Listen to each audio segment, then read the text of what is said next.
Okay, I'll admit everyone in. Sure. Are you able to see the participants on your end? I can see I can see three of them. Once Oh, you admit people, I should be able to see more. okay.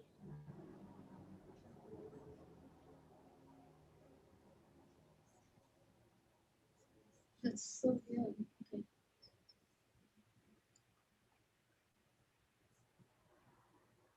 Yeah, there we go. Now I can see them. Perfect.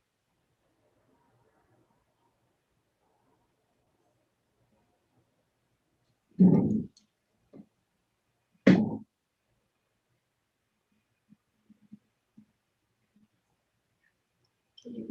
Hare Krishna, everyone. Thank you so much for joining us this morning. We are extremely excited and grateful to have Her Grace Ashita Gopi back with us with the Vaishnav Acharya series. Ashita Gopi, thank you so much for your time and efforts in sharing this lecture with us on every Ekadashi. What a wonderful way to begin the class, to begin the day. So grateful to you. Thank you so much. You can take over now and you can start. Thank you. Hare Krishna. Welcome. I'm glad to be back. Feels like it's been a very, very long time. And these Ekadashi lectures are definitely one of the best ways for me to start my day. And because just making sure everybody can hear me, we good? Perfect.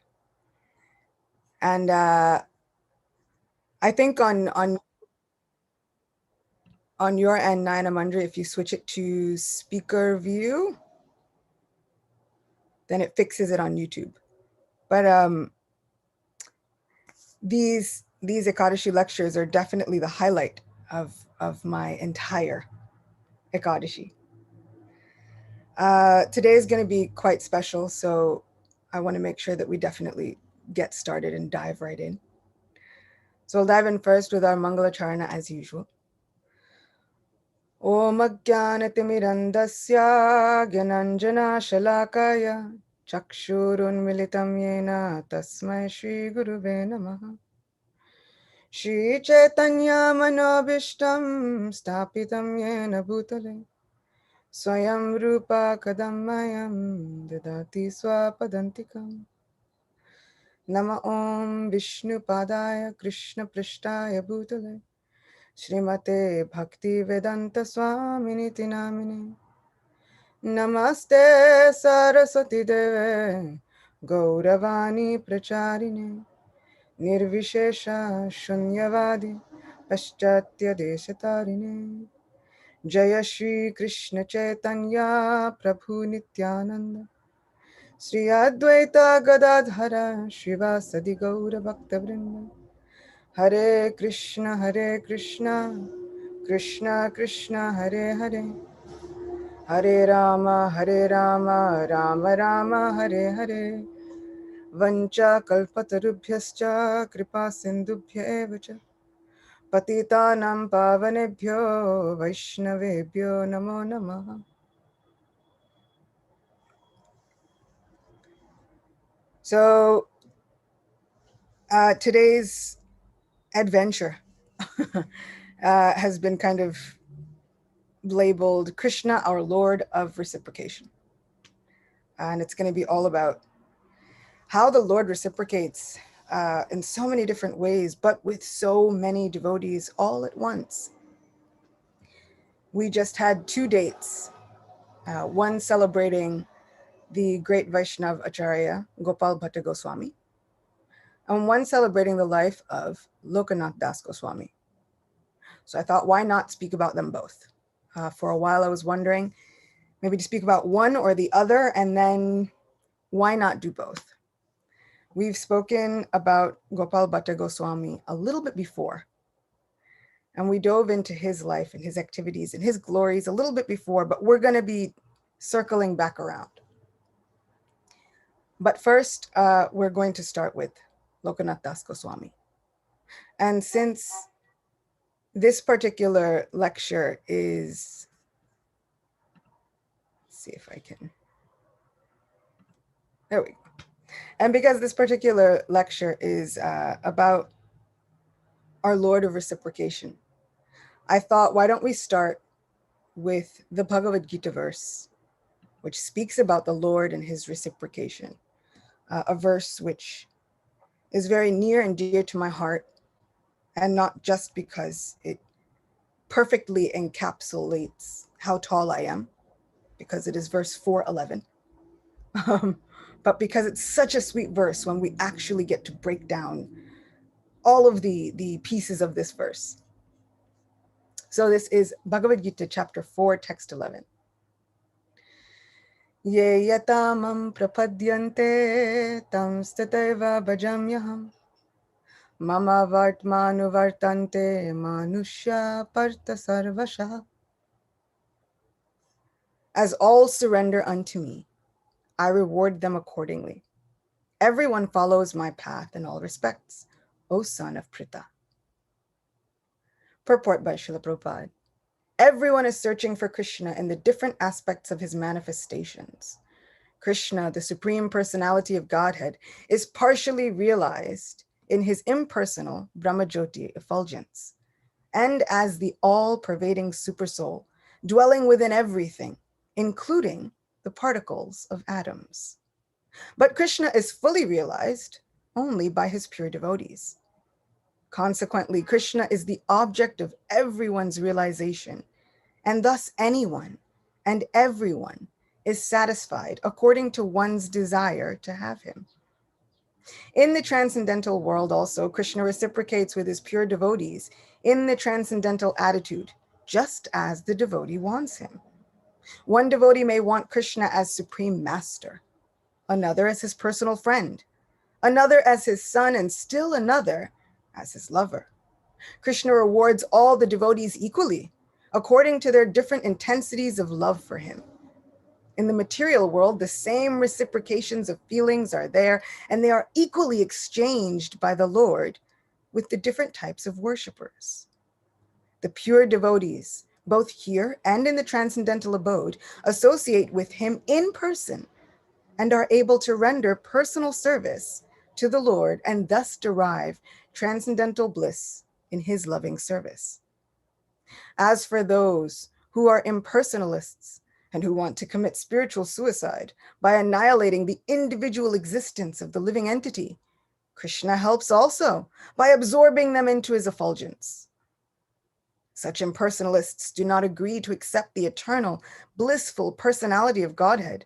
Consequently, they cannot relish the bliss of transcendental, personal service to the Lord, having extinguished their individuality. Some of them, who are not firmly situated even in the impersonal existence, return to this material field to exhibit their dormant desires for activities. They are not admitted into the spiritual planets, but they are again given a chance to act on the material planets. For those who are fruitive workers, the Lord awards the desired results of their prescribed duties as the Yogeshwar. And those who are yogis seeking mystic powers are awarded such powers. In other words, everyone is dependent for success upon his mercy alone. And all kinds of spiritual processes are but different degrees of success on the same path. Unless, therefore, one comes to the highest perfection of Krishna consciousness, all attempts remain imperfect, as is stated in the Srimad Bhagavatam. Whether one is without desire, the condition of the devotees, or is desirous of all fruitive results, or is after liberation, one should, with all efforts, try to worship the Supreme Personality of Godhead for complete perfection, culminating in Krishna consciousness. The translation again is, as all surrender unto me, I reward them accordingly. Everyone follows my path in all respects, O son of Pritha. This verse is wonderful for a variety of reasons. One, that very end, that last verse from Srimad Bhagavatam, whether one desires nothing, like a pure devotee, whether one is desirous of fruitive results, Whether one has all desires, one should try to endeavor to worship our Supreme Lord of reciprocation. He is the one who somehow or other can give every single devotee, every single living entity, exactly what it is that they need and what it is that they desire in exactly the perfect way that they need to have it. This is kind of hopeful for me because I'm often kind of on the lookout for, but what if I'm not at pure devotee level yet? What if I've not yet unlocked that stage in this whole cosmic material game plan? But there's hope. Keep going. Somehow or other, if we stay on the path and we try to focus our energies on becoming near and dear, worshiping with all our hearts, our Supreme Lord of reciprocation, we'll get there. Culminating eventually, somehow or other, in the most perfect of all processes, this loving devotion of Sri Krishna. So before we get into how Krishna has been reciprocating with all of these devotees that we'll speak about today, one other thing that I really, really, really, really love about this verse is the word for word translation. This is something that's quite unique to Srila Prabhupada's translations.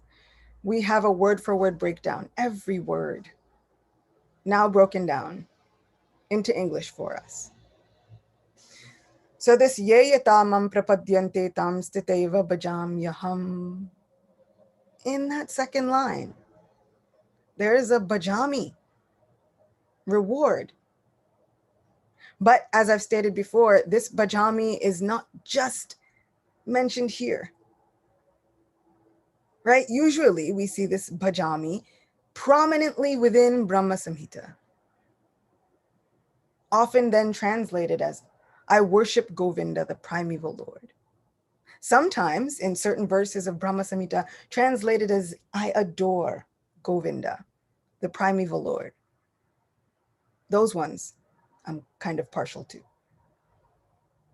But now we have Krishna saying, is all surrender unto me, I reward them. But this bhajami, if we are to go on those same kinds of translations from Brahma Samhita, to worship, to adore, to give some adoration,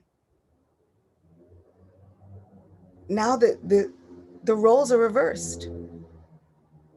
Now our Lord, who we were previously adoring, worshiping, giving our devotion to, is now saying, just surrender.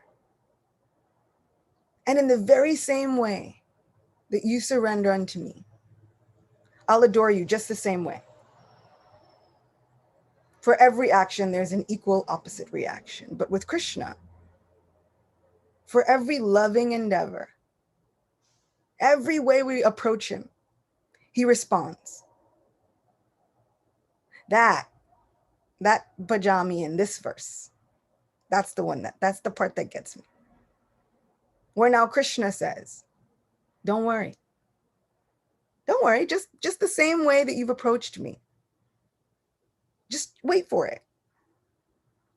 Which often leads me to reflect in my daily life about when I feel distanced from Krishna, about when I feel so far away, about when the japa doesn't seem to connect.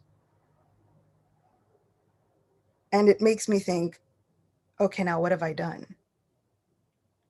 In what ways have I now told Krishna to distance himself from me? Because as I approach him, he reciprocates. So if I'm feeling far away, it's because I told him to go away. Because at some point I gave him the idea that I could handle this all on my own. That at some point I gave him this grand idea that I had this all under control. that I didn't need his assistance, that I didn't require his presence. So this verse brings me back when I feel disconnected. And then I want to remind myself, okay, how do I want to show up then? How do I want to show up for Krishna? How do I want to approach him? Because that's exactly how he's going to respond. So if I want to feel him closer, then I've got to run. Because the very moment that I think about running, Krishna's already made moves toward me. He moves faster than immediately. And so, why are we talking about this, right? So for one, we're gonna start in a place called Kadiravan. Kadiravan. Within the realm of Braj Bhumi, in the great Braj Mandal, there's a forest, Kadiravan, where Krishna would perform many, many, many activities. One such activity is described in great detail in Garga Samhita. And because I want all the details, I'm going to read it. So Purna Pragya Prabhu has done a really nice summarization of Garga Samhita. And Garga Samhita is a conversation between Maharaj Bahulashva, which is a great king in the district of Mithila, which we might know from Maharaj Janak, the father of Sita, and a conversation between this Maharaj Bahulashva and Narada Muni. So now our scene is set. So we'll find out what happens in Kadirvan. Sri Narada said, one day, as he was herding the calves in the company of Balaram and the boys, Krishna saw a great duck demon by the Jamuna's shore. Its form like a white mountain, its feet gigantic, its quacking like the rumbling of clouds, and its beak like a thunderbolt. The demon swallowed Lord Krishna, and all the boys fled. I was listening to a lecture, and my Guru Maharaj also described this demon as a duck. And I couldn't help but think that is the greatest understatement that I have ever heard. I've seen ducks, they're small, they're cute, they waddle. You see a family of them sometimes, you wait, like you're driving along, and then you park the car, and you wait because all this little family of little ducks are. This is not a duck. Duck implies something benign in my brain, something benevolent, something cartoon-like, right? Ducks are what they use in Disney to make the princess happy. They come, they help you clean your house, have little ducklings. This is not a duck. This is a nightmare with wings. There's a certain animal. It's called a shoe-bill-horn bird. And I'll have to post pictures of it after. This shoe-bill bird it grows taller than I am. It's a bird that grows taller than I am. And the face of this bird looks closer to what I envision Bakasura looking like. It looks so stern. And it has this beak, which is long and hard and incredible. And what this shoebill bird does is it finds prey, and then it attacks it with this hard beak. And it like bludgeons it to death. That is more of what I think of when I think of Bakasura. Like this shoebill thing is like prehistoric, but still living somewhere, taller than me, walking around. And the sound that it makes sounds a little bit like a helicopter.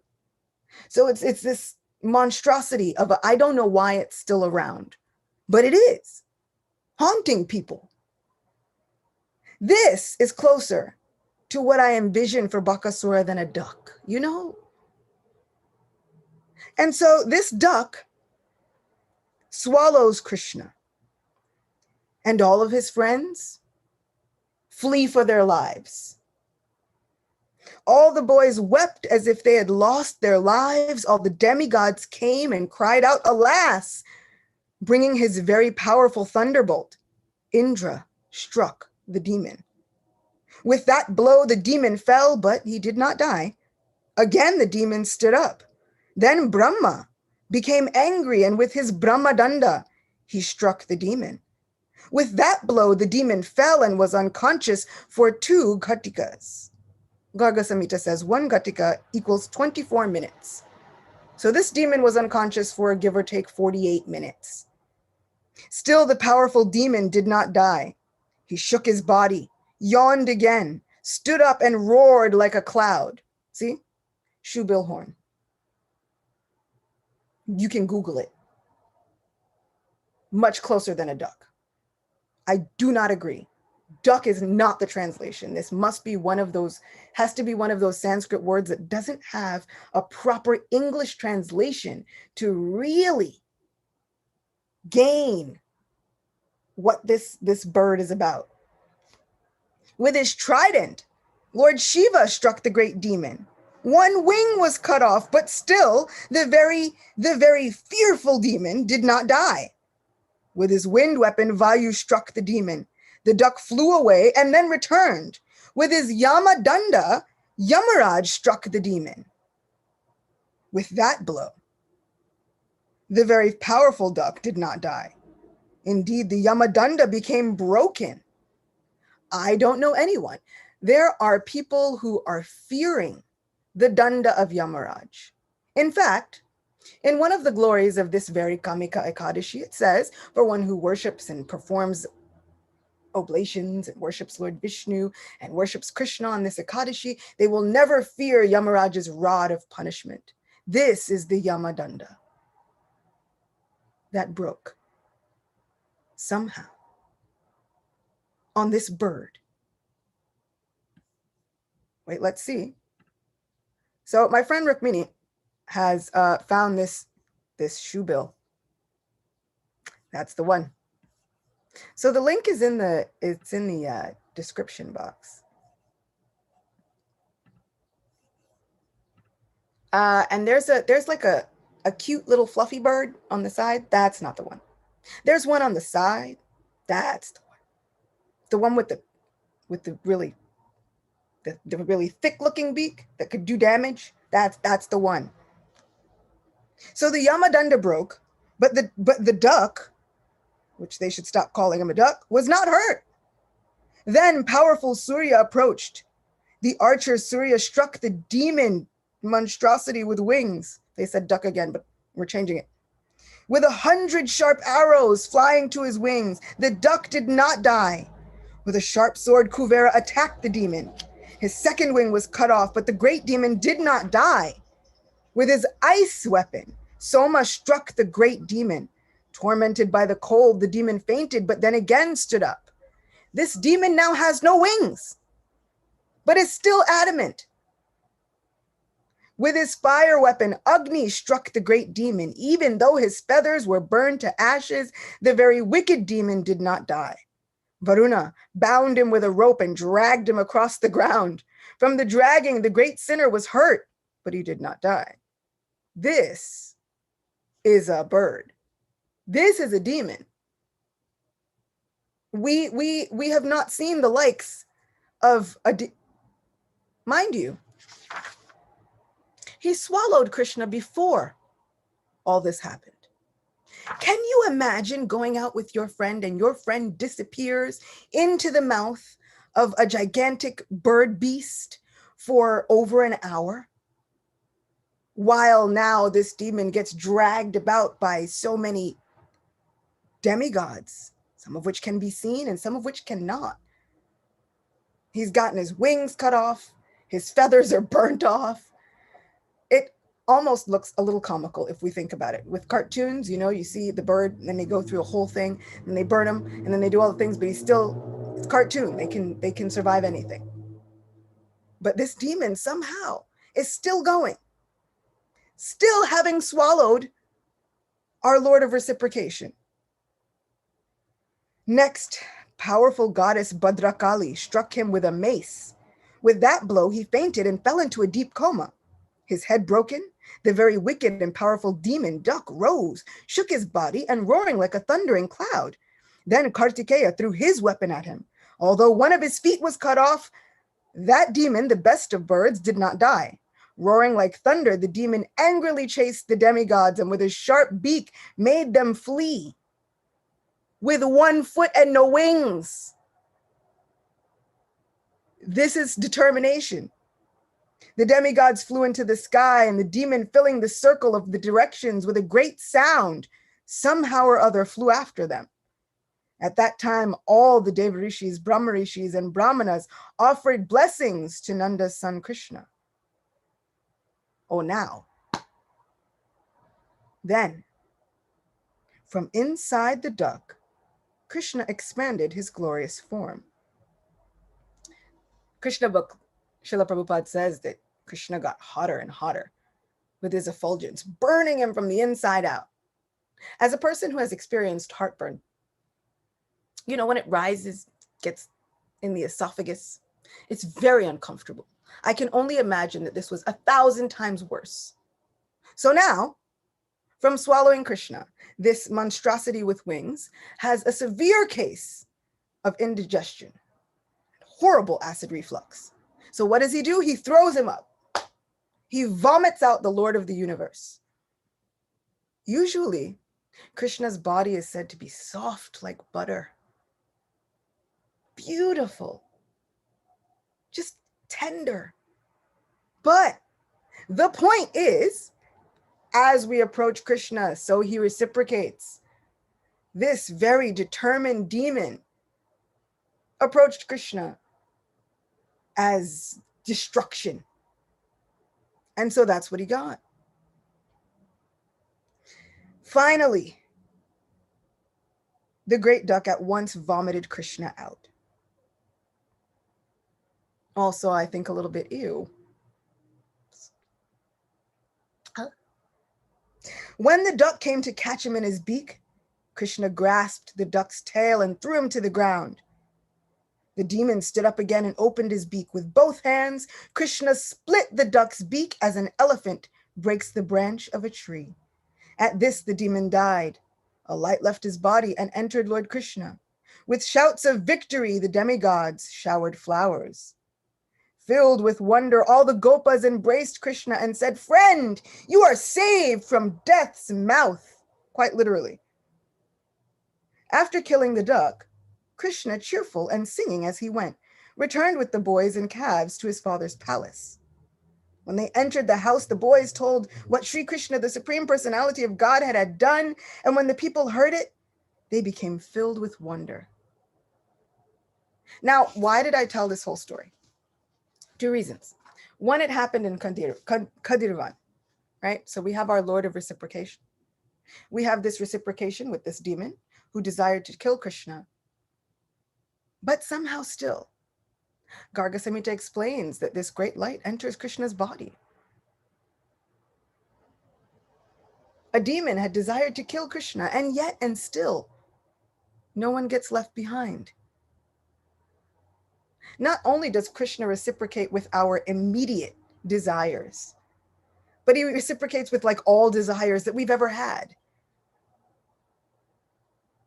So finally, this demon attains a salvation, a liberation,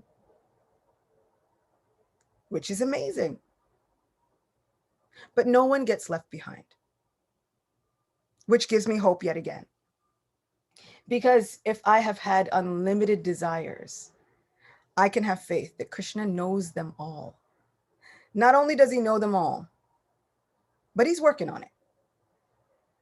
It might not be in my time, might not be in the time that I think is best, but he's working on it.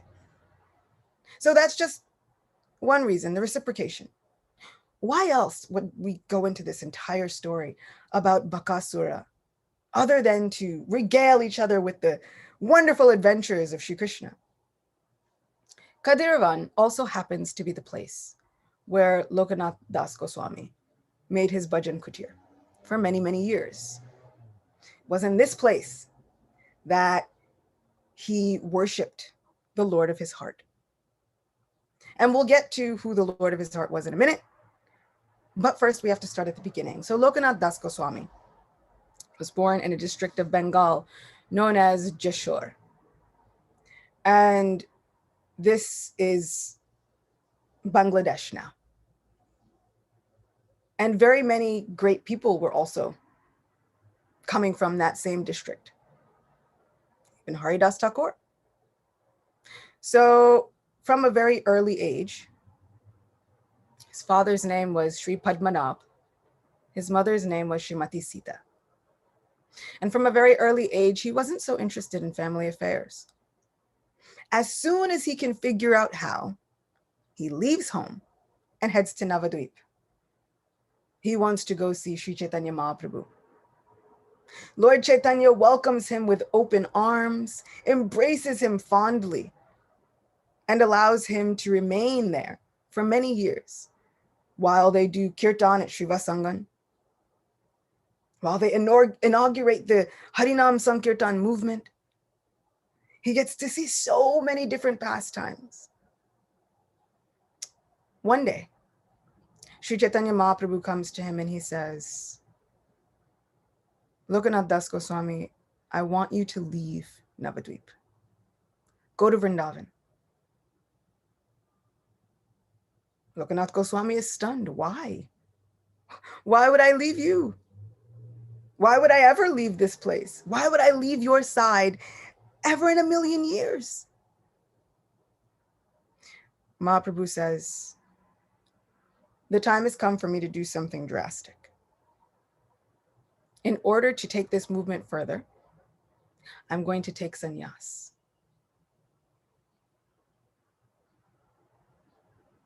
Lokanath is stunned again. He says, my lord,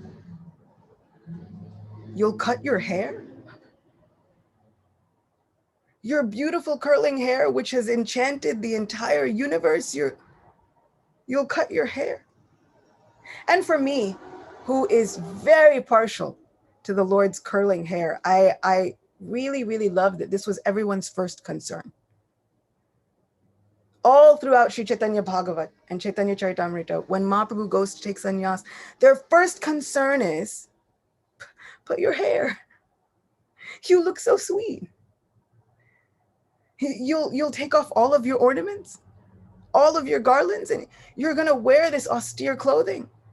Then all of the other concerns come. You'll leave your wife, your mother, your family. What will the rest of us do? What will any of us do? We can't live without you. Sri Chaitanya Mahaprabhu tells Lokanath Goswami, I know you can't live without me, and that's why you have to go to Vrindavan. You won't be able to handle seeing me take sannyas. It'll make you too brokenhearted. Go to Vrindavan. Continue your service, but I'm telling you this, after I've taken sannyas, after I've accepted sannyas from Keshav Bharati in Katwa, I'll go to Vrindavan and I'll meet you there. You should go and make arrangements for my arrival. Go. Lokanath Das Goswami is brokenhearted, but he does as the Lord asks. This kind of reciprocation is difficult to look at. What is this?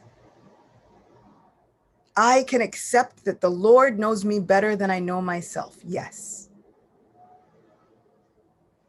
But when he decides to do something for my own good and puts a distance between us, what?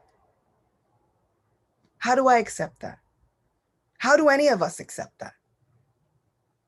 And thanks to a pandemic, we have a small inkling as to what Lokanath Das Goswami might have felt.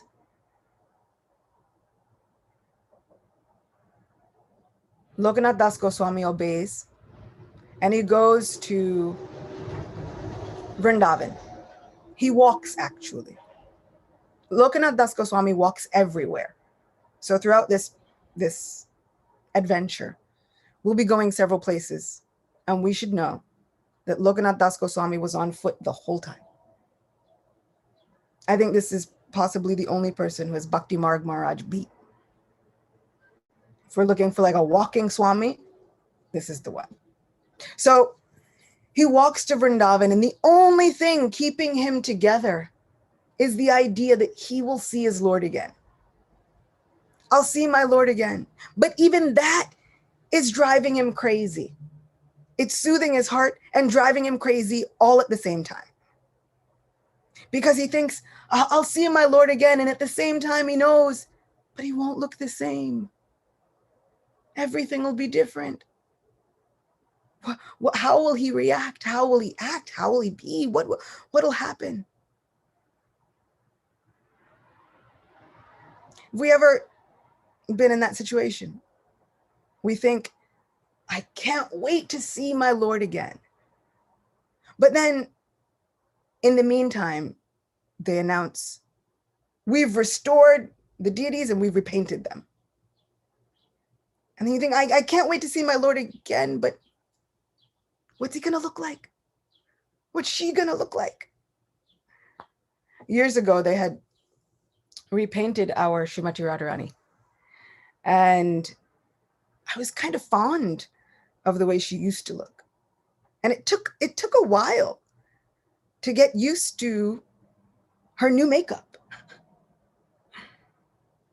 But eventually, loving as they are,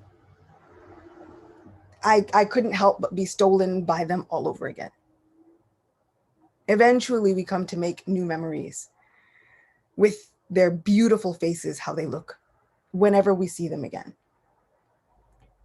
So Lokanath Das Goswami was in this particular predicament. And we can kind of feel that way. Within Sri Brihad Bhagavatamrita, there's a certain section at the very, very beginning where they say that there's a king in the southern province of India. And he performs so many festivals in his province, in his kingdom, that the devotees there tend to forget that the deity is not moving. They are so in love with the deity and so in love with the different festivals that they forget that he's non-moving. To them, the deity is walking, talking, interacting in their lives every day. This is the love that they have for their deities, their Lord. This is the kind of love that I want to develop for my Radha Govinda. That intense, almost militant gang-like love, But this is what Lokanath Das Goswami is experiencing. His Lord actually is moving, talking, walking, interacting. So he goes to Vrindavan. And he stays in Vrindavan, sets up in Kadirvan, and he gets news. They say, oh, Mahaprabhu has taken sannyas. And then the kirtan he performed was out of this world. Just amazing. And then he was chanting and dancing, intoxicated with love of God, and he was on his way to Vrindavan. Lokanath Das Goswami now has a glimmer of hope. My Lord is coming to see me. And they said, in his intoxicated state, Nityananda Prabhu diverted him to Shantipur. What's he supposed to do now? And when Mahaprabhu got to Shantipur, they said, he met with his mother, Shachi Devi, and all of the devotees, and they all begged him, please, don't go to Vrindavan. It's too far. We know that all you've wanted is to go to Vrindavan, but don't make your headquarters there. Establish your home in Puri. That way we can get more news about you. So now Mahaprabhu's gone to Puri. Lokanath Das Goswami says, enough. Enough. I can't live without seeing my Lord for another moment. And so he sets out on foot to walk to Puri. He walks, gets to Puri. They said, oh, you just missed him. Mahaprabhu was in Puri, then he left and he went to South India. Sets off to South India. He walks for about a year. Can you imagine? You're going to walk for a year in search of the Lord of your life. He went to South India and searched many places in South India. Mahaprabhu toured South India for quite some time. This is where we get to the other side of reciprocation. In South India, he meets a very prominent Brahmin, Venkatapata, who has a son named Gopal. This little Gopal is about 7 years old, but he's heard about this mystical Sri Chaitanya, this very divine, unique sannyasi stays at his house during Chaturmas, 4 months of the rainy season, which we happen to be in right now. Stays in his home, speaks to his father and his uncles, talks to them about Krishna Prema and the love of the gopis. And this Gopal has heard so many things about when this sannyasi used to be Nimai. This Vishwambar who used to go through the streets singing and dancing with his long curling hair, with flowers tucked in it. And all Gopal has is the desire to see that vision of Nimai. Little Gopal at 7 says, why, how, why was I born in a place where I just missed him? How could I have been sent to this kind of purgatory where I hear about it, but I never see it? In great anguish, little Gopal falls unconscious. He goes to sleep and he has a vision. And in that vision, he is in the midst of the most amazing kirtan that he has ever heard. He opens his eyes and he looks up from where he is, kind of on the ground, and he sees a golden form, now with anklets, a dhoti tucked in 3 places, so many pleats, a wonderful garland of forest flowers of so many varieties, long eyes that reach almost to his ears, long arms that reach almost to his knees. This is Nimai. This is Nimai of Nadia, chanting, dancing through the streets of Navadvip, calling to everyone except for me, who is your friend. Just take this holy name. I've come with the medicine that everybody needs. Right? Whether you believe in vaccines or not, is the one. Mahaprabhu is saying, just take it. No problem.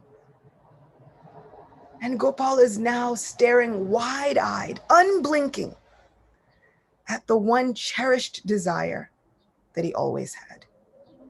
This is our Lord of reciprocation, ready to reciprocate no matter what. So he shows Gopal this vision. Gopal is picked up by Nitai and Adwaita. He's almost welcomed into their circle. And just before they can speak to him, Gopal wakes up. Mahaprabhu is standing in front of him. And now he's saying, oh my Lord, how could I have seen it, but I lost it?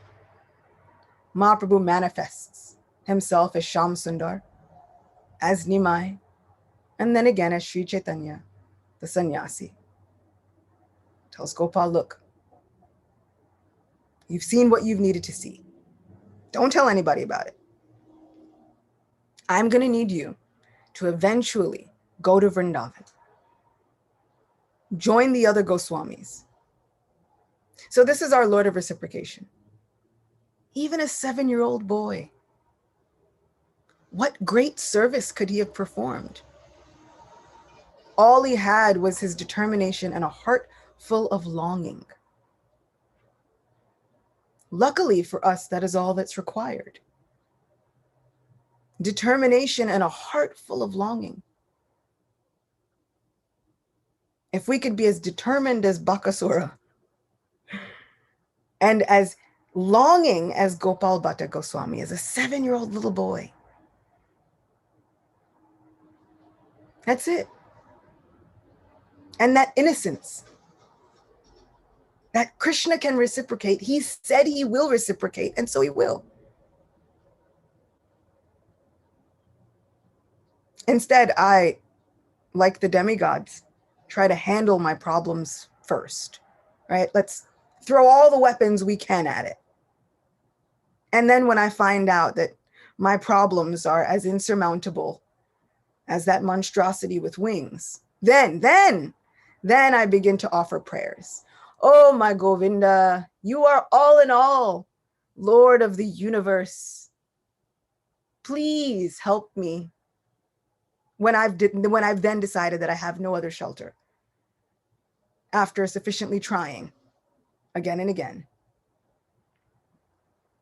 But if we could circumvent that urge to think that we have it all under control, if we could get back to that childlike innocence where the cowherd boys knew there was nothing for them but Krishna.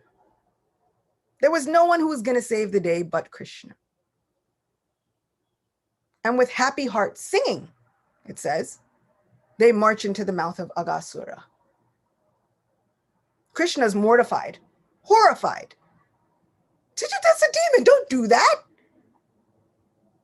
But the boys were secure in their faith, bolstered and empowered by it. What can this thing do? We don't even know what it is, but what can it do? Krishna's right there. He saves us every day. In fact, he just saved us yesterday from the duck bird demon. No problem. Let's see, our friend will come get us. And so they go exploring. It's like children. Children, you see them at a certain age, they climb to the top of very dangerous things, and then they jump. Fearless. Because the parents haven't let them drop. The parent is terrified, full of anxiety, running to catch the child, doing all kinds of Mission Impossible leaps and rolls, looking like a stunt double from a movie. They run to catch the kid.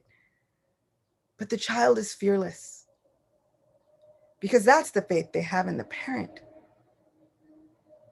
This is Bajahure Mana, Shri Nandanandana, Abhaya Charanara Vindare. This is fearlessness at the feet of Govinda. What our Srila Prabhupada was named after. He was known to take very many leaps, at least theoretically, with his ideas and his visions, his innovations.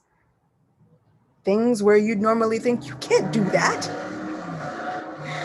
You can't talk someone into giving you building property. Yes, you can. If you are Srila Prabhupada, empowered with that kind of faith. You can't get on a steamship for 39 days and travel to a country, continent that you've never been to. Yes, you can. If you are bolstered by that faith. So this is the kind of faith that makes Krishna want to reciprocate over and above anything we could possibly imagine. So this is what he was reciprocating with Gopal Bhatta at 7. So it doesn't matter how old, young, in between we are, or we think we are. At any moment, that faith, that yearning, that longing causes Krishna to reciprocate. So now what of Lokanath Das Goswami? It was during a South India tour that Sri Chaitanya Mahaprabhu reciprocated with so many devotees. In fact, he started reciprocating with them by moving his headquarters to Puri. No problem. Except for Lokanath Das Goswami. He walks all the way to South India. Finally, he's been walking. Finally, he gets news They say, you've just missed him.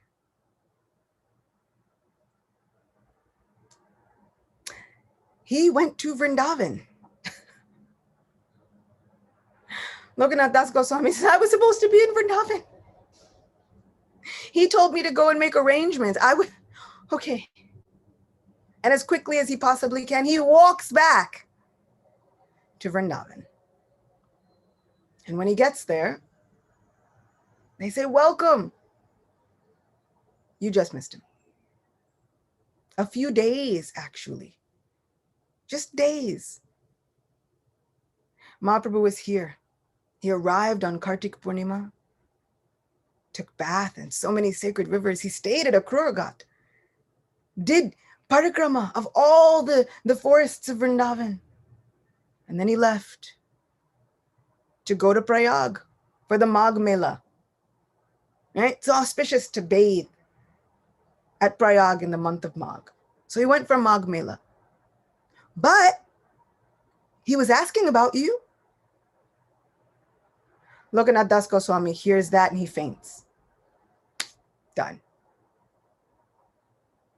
Finally, when he comes to external consciousness, he's in such anguish. He thinks he's like, that's it. Next morning, I'm leaving. I'm going to go to Prayag. I can't do this. And that night, as he sleeps, he has a vision. Sri Chaitanya Mahaprabhu comes to him and tells him, he says, I'm so pleased with you,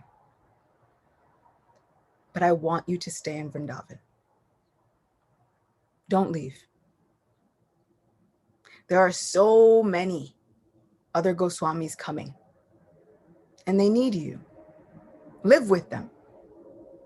Stay with them, but never leave Vrindavan. Lokanath Das Goswami awakens, and at least he's seen his Lord again. But now he's still in the same predicament. Service and separation. Gaur Govinda Maharaj and so many of our sannyasis have pointed out that this is some of the highest ecstasy, this service and separation. But oof, it stings. But he continues to serve. The other Goswamis arrive. Gopal Bhatta Goswami also arrives. And they begin to establish the pastime places of Shri Shri Radha Govinda. Now within his heart, Lokanath Das Goswami desires to worship Krishna in a deity form. Never tells anyone. Just keeps that desire within his heart. And one day, a Brahmin walks up to him. A Brahmin that he has never seen before. He says, are you Lokanath Das Goswami? He says, yes, sir, I am. He says, I have something for you. Places something in his hand. And then without another word, he leaves. Lokanath Das Goswami looks. Where did he go? This person is never to be seen again. He looks down in his hands, and in his hands is a murti of Sri Krishna. A murti that he names Radha Vinod. And in another vision, this very same murti speaks to him. He says, oh, Lokanath Goswami, I've been living in this forest for so long, just wondering when you will come to worship me. Finally, I got so impatient. And I knew that you wanted to worship me, but I knew that you wouldn't tell anybody about it because you're too humble. I got so impatient that I finally made arrangements to come to you myself without any other interference. That Brahmin was none other than my very own self. Hearing this, Lokanath Das Goswami is in complete ecstasy. The deity then says to him, but I'm also very hungry. Please feed me. Please give me all of your love and your worship. Lokanath Das Goswami then begins to arrange for food for his deities. But he's got nothing. He goes begging. Whatever little bit he can gather together, he then cooks and feeds his deity. But he has no paraphernalia for them either. So he makes plates. Sometimes he'll gather together leaves and make a fan. Sometimes he would gather together fallen peacock feathers and make a peacock fan. He would gather together just some straw and construct whatever he could, and then he would lay the deity down and say, please take rest. But he served his Radha Vinod deity, like Brihad Bhagavatam says, forgetting that he was non-moving. For him, his Radha Vinod was walking, talking, interacting.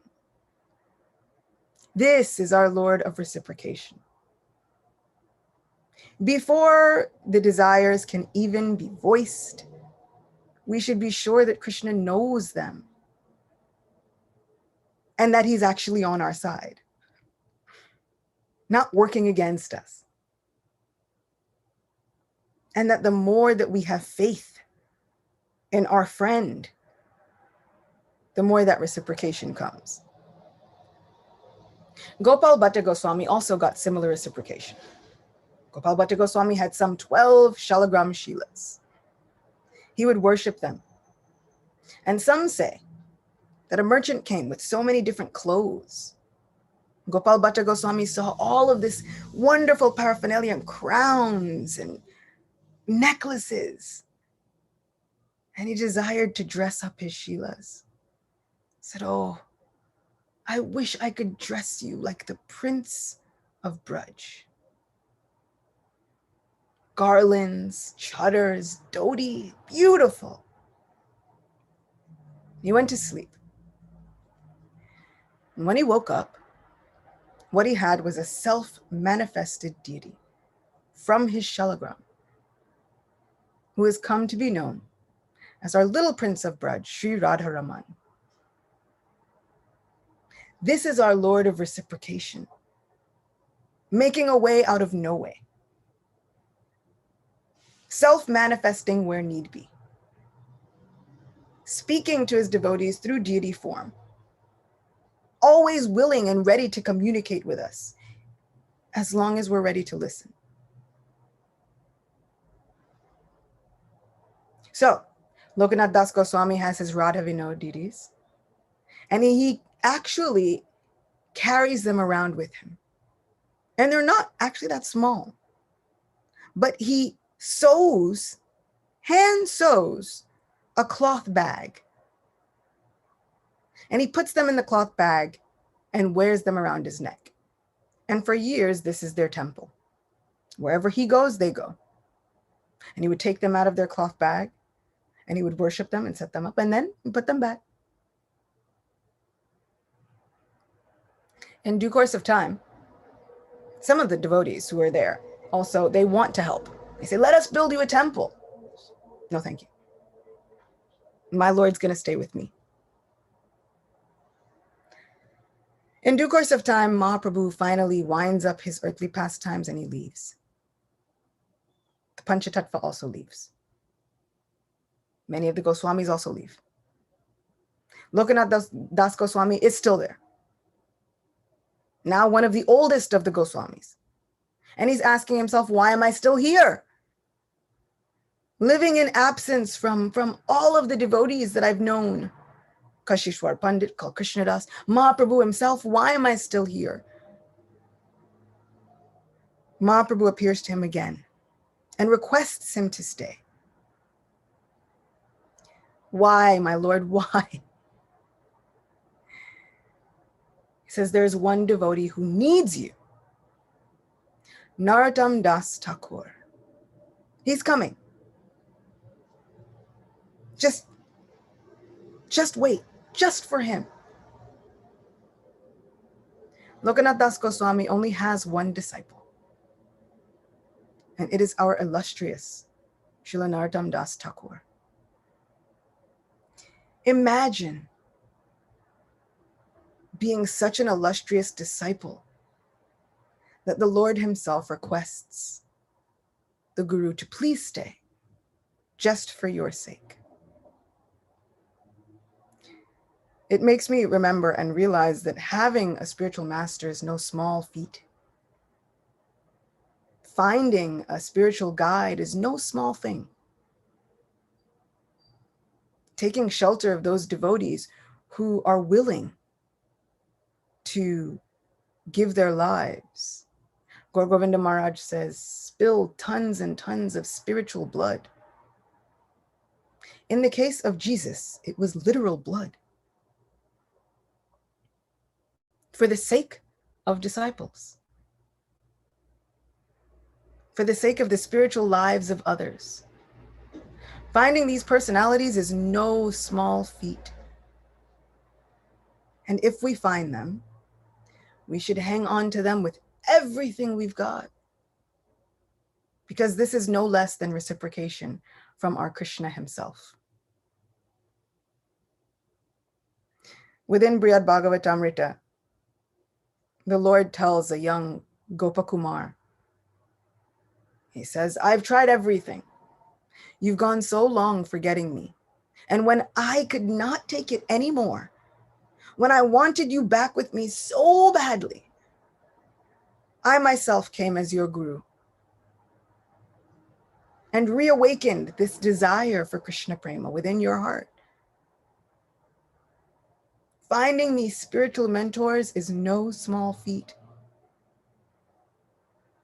Lokanath Das Goswami was ready to wrap it up, but he stays for Narottam Das Thakur. We owe all of these devotees such a debt of gratitude.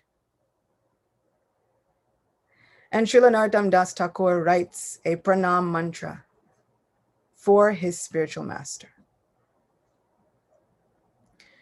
Srimad Radha Vinodeka Seva Sampat Samanvitam Padmanabhatmajam Sriman Lokanatha Prabhum Bhaje. I worship the lotus feet of Srila Lokanath Prabhu, the son of Sri Padmanabh.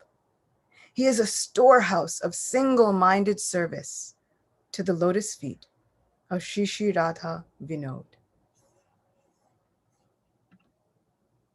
And imagine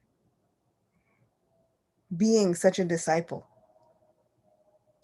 that your Guru Maharaj would say, no problem, I'll stay for them.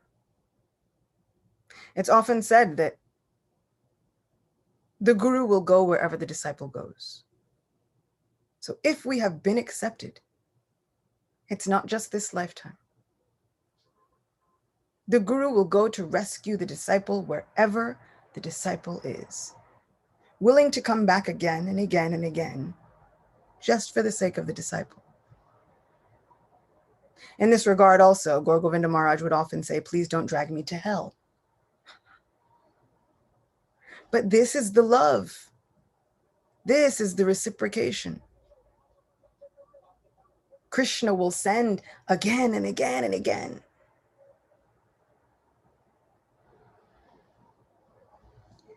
I aspire to be a good, illustrious disciple. That somehow I will have done something that will make my Guru Maharaj so proud. That I will have done something that will live on beyond me. And they'll say, no, but she was his disciple. I hope and pray to all of our Vaishnavacharyas that they bless me with the determination and fortitude to be able to somehow get out of my own way and keep that longing,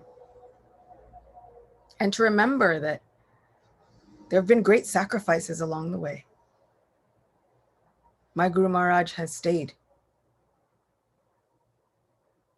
bearing who knows what. I can't even begin to imagine. But he stayed. Srila Prabhupada came, bearing so much, just to rescue me. Now I pray to all of you that I can live up to it.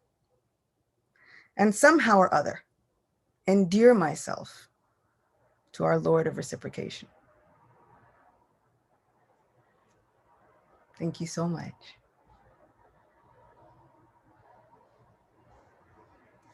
So at this point, usually we have, questions or comments or good wishes and blessings if anybody would like to shower them on me.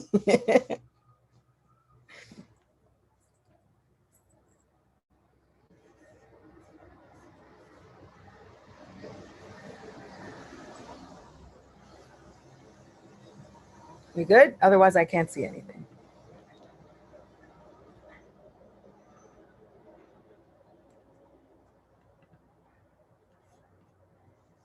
Thank you all so much. Thank you for being with me. Thank you for allowing me to be with you. Thank you for tuning in all the many different time zones. I can't tell you how much I appreciate it.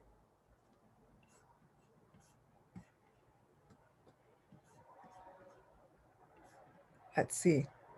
Are you able to unmute yourself, Shardia? Hare Oops. Hare Krishna, Achita Gopi. Thank you for the class. I appreciated how we moved between different pastimes, different leelas. I needed to be absorbed to stay to stay on track. So I had a question about we just call him a bird, the bird demon pastime. So my question is, you were mentioning how all the different demigods were trying, to basically save Krishna. And then you were saying that, the difference, you can see like the demigods, they try and kind of solve the problem themselves. But then on the other hand, the coward boys, they immediately, their first port of call is that they pray to Krishna. They, they don't like, they're not under the illusion that they could actually solve the problem themselves. But I was wondering, because I kind of appreciated, the demigods trying to help, in the sense that it was like, oh, we need to save Krishna, so I was thinking, for me, that was like, I thought that was kind of, endearing. So I was thinking, in our own lives, like, how do we find that balance between, knowing how much effort and endeavor we should put into a situation, and at what point, do we get to that point where we feel like, when Draupadi gets to that point when she's being disrobed, where she just throws up her hands. I always wonder, like, should she have just from the beginning thrown up her hands, or did she do the right thing, like, asking so many personalities that were present for help, trying to defend herself? So I don't know if you could maybe elaborate on that. Yeah, I mean, we often hear that in order to really capture Krishna, right? Damodar Leela gives us the best example. In order to capture Krishna, we need Krishna's mercy, but we also need our endeavor, right? So then, like, where do we strike the balance between what is our endeavor and when does it become ego? Like what? And I think looking at the cowherd boys and the intentions, it's a really good gauge, because the cowherd boys don't always do nothing. In the case of Dhenukasura, when Dhenukasura comes and he's fighting with Krishna Balaram, right? Sometimes we get the abridged version, the shortened version, where it all happens very quickly. But actually, Garga Samhita explains that they fight for quite some time. And so when Dhenukasura first comes, he kicks Krishna, kicks Balaram. They go flying 8 miles this way, 8 miles that way. They all run back, they throw him. There's a whole bunch of things that happen. At one point, Krishna picks up one of the peaks of Govardhan Hill and throws it at the demon. He headbutts it back to Krishna. Krishna catches it and then puts it back. So there's a lot of things that happen. And in that pastime, at a certain point, the cowherd boys get very upset. They say, you know what? You can't do this to our Krishna. Enough. And then they begin to say, you think that you can scare us? Krishna's here. We're no less than him. Because, of course, the cowherd boys do not believe that their friend is God. In fact, they adamantly refuse to believe that their friend is God. And so they begin to beat up Dhenukasura to the best of their ability. One boy whacks him with a stick. Another boy kicks him in the head. Another boy tries to strangle him. One of the smallest boys, it says, takes a ball and begins to pummel him in the head with it. Even the smallest boy. But their intention is, you can't do this to our friend.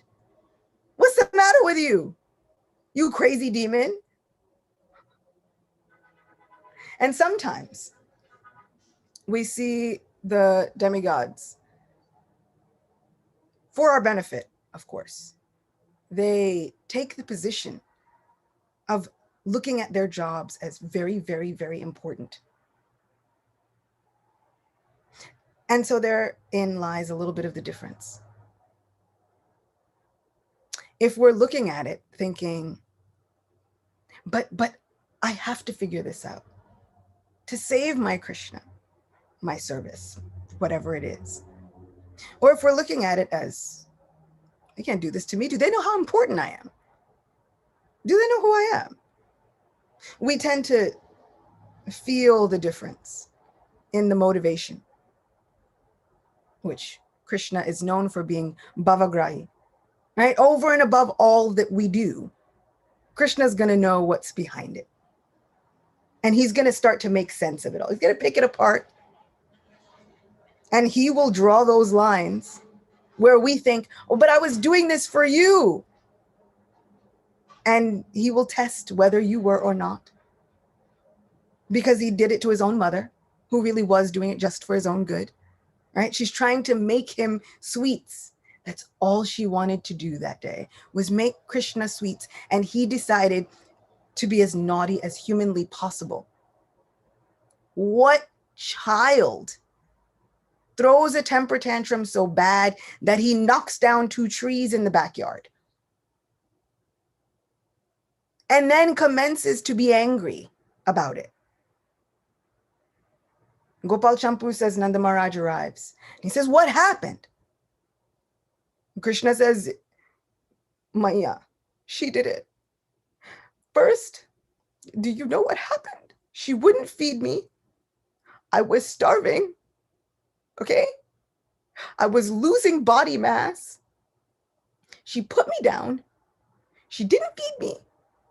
I had to go and scrounge and look for food myself. And then she ran after me with a stick. She's never run after me with a stick. A stick. And then she tied me up. That's it. I won't go to her anymore.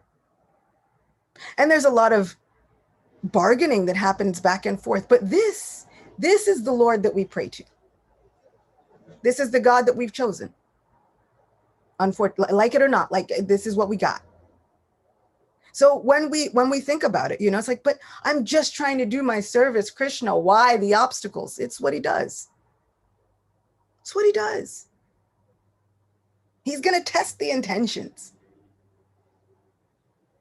It doesn't matter if we are Jiva number 2 or even up to the highest level of the gopis.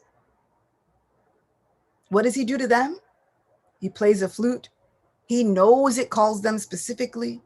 He draws them out in the middle of the night and then says, I don't know why you're here. I was just playing a flute. You should go home. It's not right for girls your age to be out in the forest at this time of night with a questionable young man. Excuse me? They've given up everything. Practiced walking in the dark. Overcome all kinds of obstacles. And he says you should go home. It's insulting almost. So we know our intentions. And we know when those intentions are true. But don't think that Krishna won't continue to test them. That's how he makes his sweet rice. You have to cook it down, right? You've got to draw out all the sweetness and the cream. That's how he makes his sweet rice. He continues to cook it down. And we continue to be enamored because it's in the name. He's all attractive. And once you know him, you can try and leave. You can try and forget him. But the thing about him is he's crafty. Govinda Maharaj is crooked. 3 places. He's tricky. So even if we try to get away, he doesn't let go. And I've seen it. Many times people have written to me and they've said, I used to be spiritual. I used to do this kirtan thing. But due to life circumstances, I thought, you know what? Enough. What was I even getting by doing all of this religious activity? Nothing. More heartache. Better I go and dedicate myself to science. Can't be worse. And then they say, but still, this kirtan thing, it doesn't leave. I go to sleep, it's in my dreams. Now what do I do?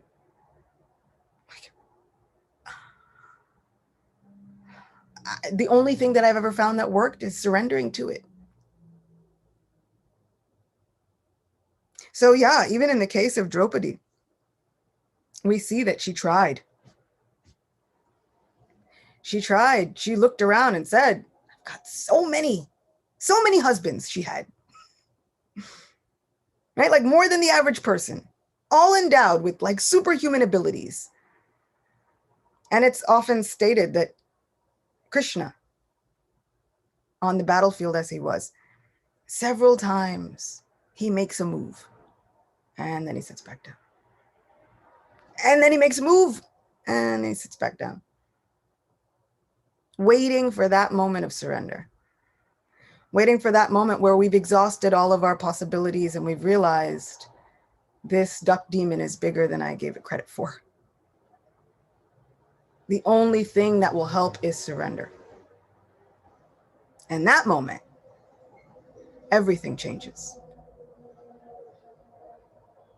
But in our relationships with Krishna, sometimes it's part of the relationship. It's part of our job to think, but you know what? I can't burden my friend. How long did Sudama wait?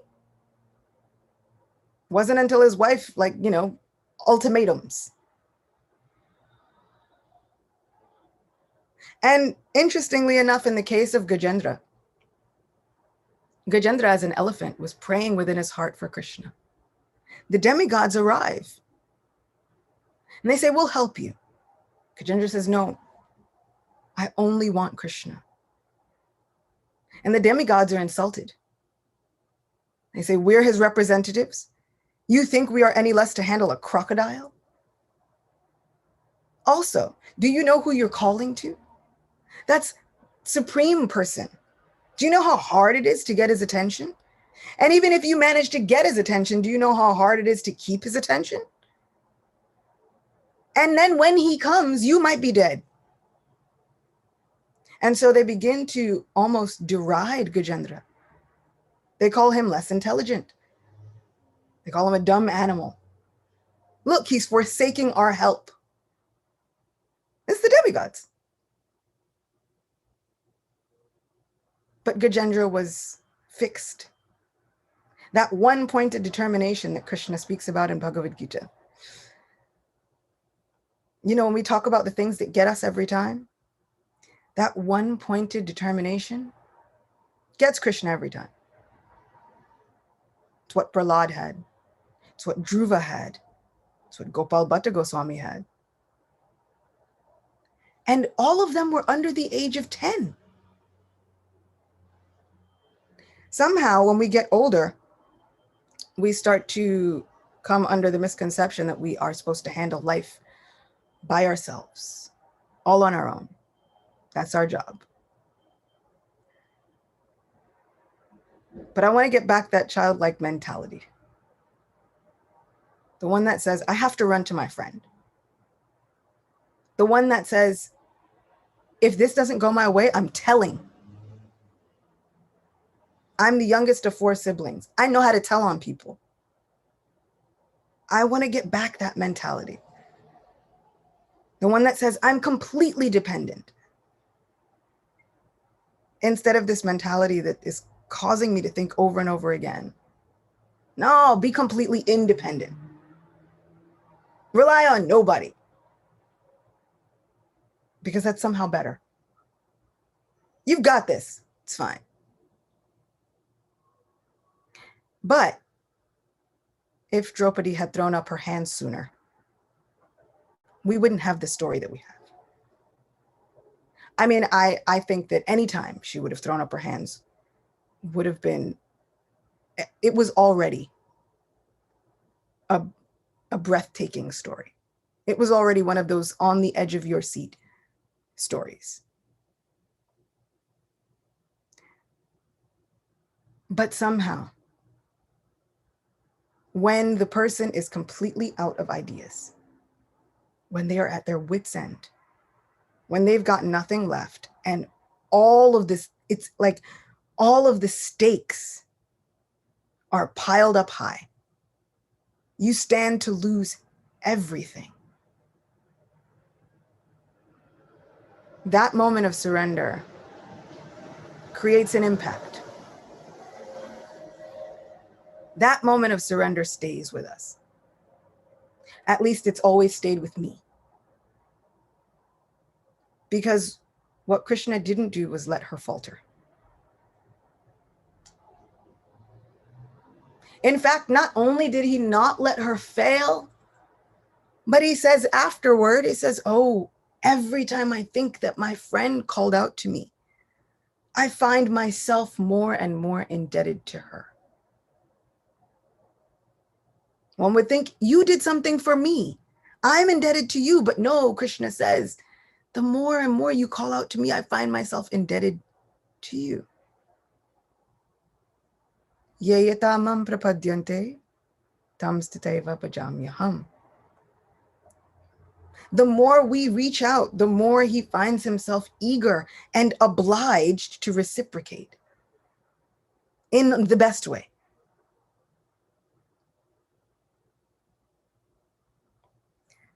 So sometimes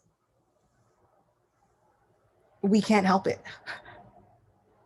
Sometimes we're caught up and we think we got to handle it. Because often we can think, I don't want to burden my Lord. And pure devotees never ask for anything.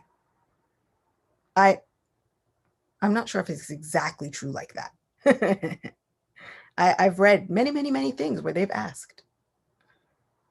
But they've asked for it in the mood of continuing their service and their love for Krishna. So if we look at it and we are inflated with a sense of our own self-importance, right? If we're looking at it like the demigods looking at Gajendra, do you know who we are? I can handle this. This is nothing. Then we can definitely expect that we will be tested. But if we look at it as, well, I can't handle anything. I was unable to speak in the last Ekadashi because I had a stomach virus. I know I'm not in control of anything. That's always the great equalizer for me. Anytime I get a stomach virus, if I've ever thought I was in control, those are the moments that I remember my real position in life. And I remember Krishna's real position in life because I am not in control of even me. So if we look at it as we aren't even in control of our own self. If our heart stops, what can we do? If we look at that in terms of our dependence on Krishna, then of course we're still going to be tested. But we're ready because we have nothing else but Krishna. And that's what Queen Kunti prays for. Like akinchana Krishna, having nothing else but Krishna. And these are the prayers that we gleefully sing. And sometimes I wonder, did we actually think about what we just asked for? Because he's going to take us up on the offer. Like he's going to call the bluff. Like we're like, you know what, Lord? I just want to see you and have a relationship with you and have nothing else but you. And he says, oh, really? Let's try. And somehow we're never really ready for the let's try it. And then he does something amazing, like gets swallowed by a bird demon for over an hour. And then we have to figure out what to do. And one person was also asking a question. So did Lokanath Goswami ever meet Gauranga Mahaprabhu in person or in his dreams after all these endeavors? As far as I know, that was kind of the sad part. It was like mostly in dreams. Which, it's like you told the man you'd see him again. Like, why? And the second part of the question is, how do we develop such determination?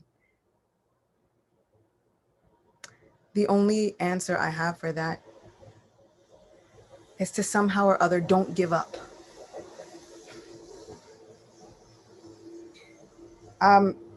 When those times come and you think, you know what, forget all this. Because sometimes that happens, right? The time comes and we think, forget all of this. I could be like wealthier or more popular or more in control if I just stop trying to do all this like devotee stuff. Forget it. If we're able to somehow have a good circle of people around us to talk us off the ledge and to remind us that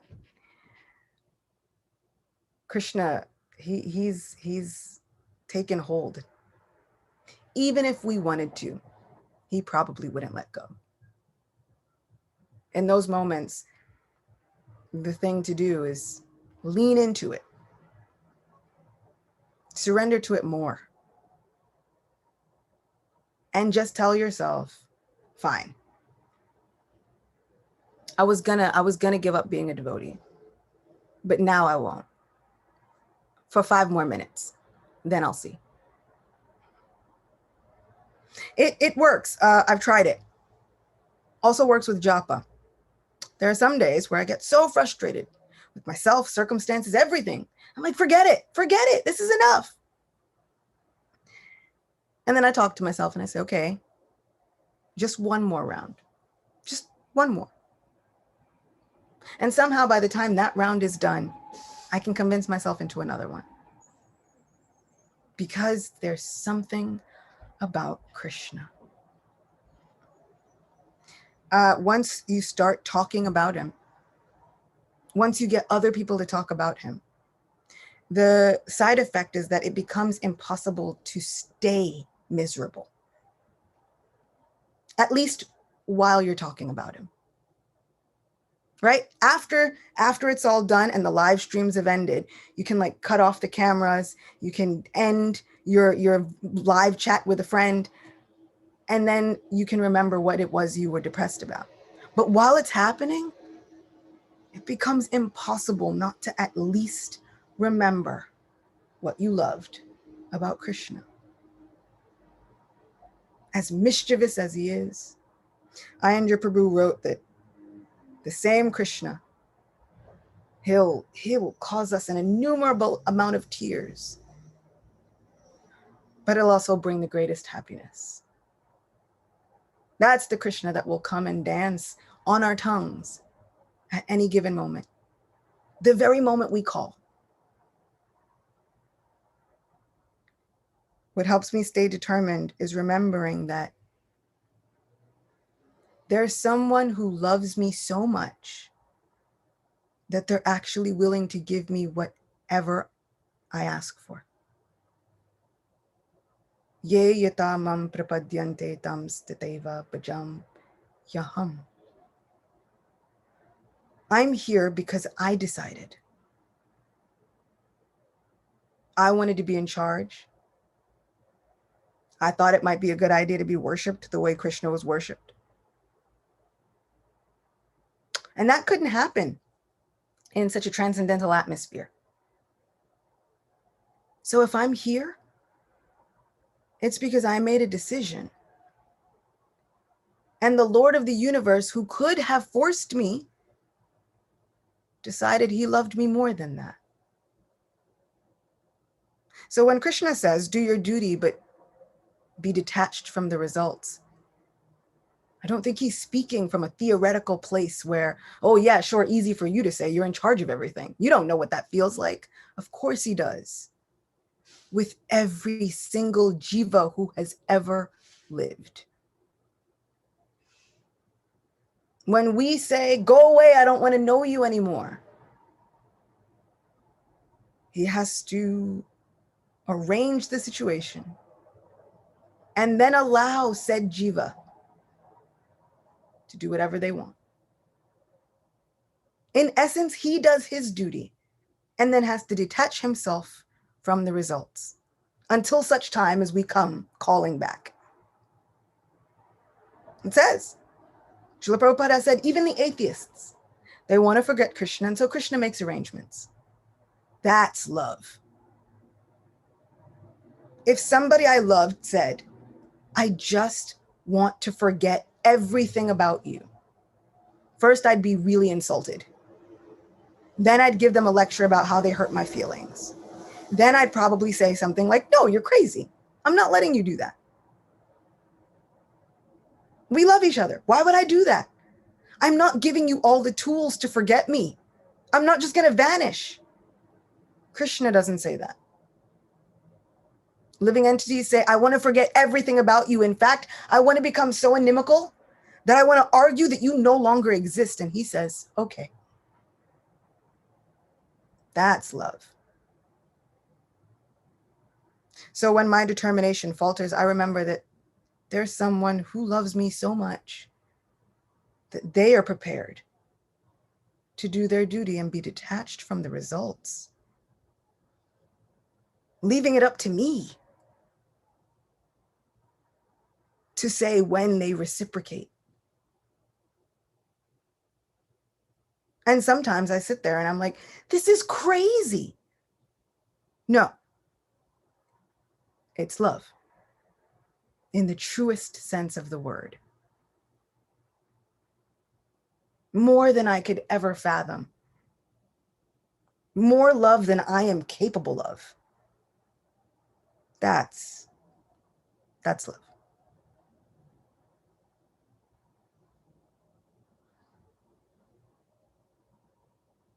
So that was a very long-winded answer to 2 questions. Thank you for sticking with me.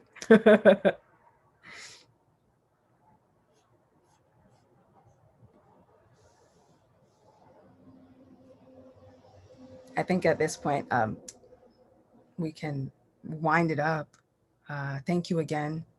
I'm looking forward already to the next Ekadashi lecture. Who knows what we'll uncover? We'll go on more adventures, find out more about what our Supreme Beloved is doing. And until then, I hope that we all remember that there is the best reciprocation waiting for us. I'll see you all again soon. Shri Ekadashi Titi ki jai.